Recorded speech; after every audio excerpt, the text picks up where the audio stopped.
અંબાજીમાં ચૌદસ અને પૂનમના પવિત્ર દિવસે જ્યારે હજારો ભક્તોમાં અંબાના આશીર્વાદ લેવા ઉમટી પડ્યા છે, ત્યારે ગબ્બર માર્ગ પર એક અત્યંત ડરામણી ઘટના સામે આવી છે.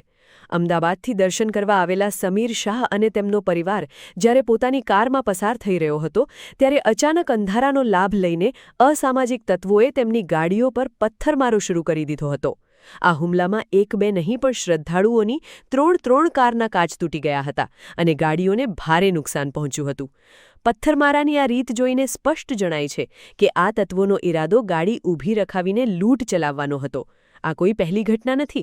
અગાઉ પણ હડાદ માર્ગ પર આવી જ રીતે શ્રદ્ધાળુઓને નિશાન બનાવવામાં આવ્યા હતા અને હવે ફરી અંબાજીથી પાનસા માર્ગ પર પથ્થરમારો થતાં ભક્તોમાં ભારે રોષ જોવા મળી રહ્યો છે. અમદાવાદના સમીર શાહે આ આખી ઘટનાનો વિડીયો સોશિયલ મીડિયા પર વાયરલ કર્યો છે અને પૂછ્યું છે કે શું ભક્તો અહીં પથ્થર ખાવા માટે આવે છે? ચૌદસ અને પૂનમ જેવા મોટા દિવસોએ જ્યારે ભક્તોની ભીડ વધુ હોય છે, ત્યારે પોલીસનું પેટ્રોલિંગ ક્યાં ગયું? તેવો વેધક સવાલ શ્રદ્ધાળુઓ પૂછી રહ્યા છે. જો શક્તિપીઠ જેવા પવિત્ર ધામના મુખ્ય રસ્તાઓ પર જ યાત્રિકો સુરક્ષિત ન હોય, તો પ્રવાસન અને શ્રદ્ધા પર તેની માઠી અસર પડી શકે છે. હાલમાં તો આ ઘટનાને પગલે સમગ્ર બનાસકાંઠામાં ચર્ચાઓ જાગી છે અને યાત્રિકોમાં એક પ્રકારનો ફાળો પેસી ગયો છે.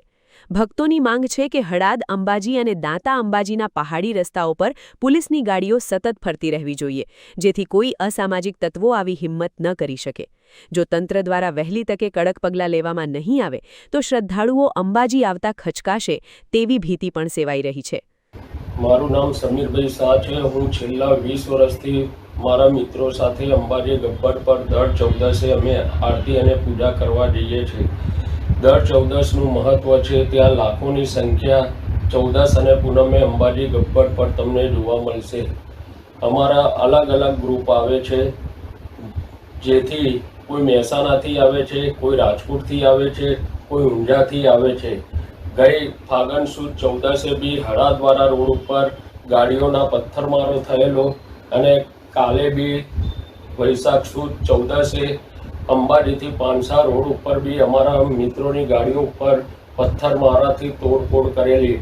અસામાજિક તત્વોને રોકવા પોલીસે કાયદેસર કાર્યવાહી કરવી જોઈએ અને આવી બીજી વાર કોઈ પણ ગાડીને નુકસાન થાય નહીં તેનું ખાસ ધ્યાન રાખવું જોઈએ. અને હળાદથી અંબાજી અને દાતાથી અંબાજી દર ચૌદસ અને પૂનમે પોલીસે પેટ્રોલિંગ. આવી ઘટનાઓ શ્રદ્ધાળુઓના મનોબળને તોડે છે, ત્યારે તંત્રએ સત્વરે પેટ્રોલિંગ વધારીને અસામાજિક તત્વોને જેલના સળિયા પાછળ ધકેલવા જોઈએ, જેથી ભક્તો નિર્ભય બનીને યાત્રા કરી શકે.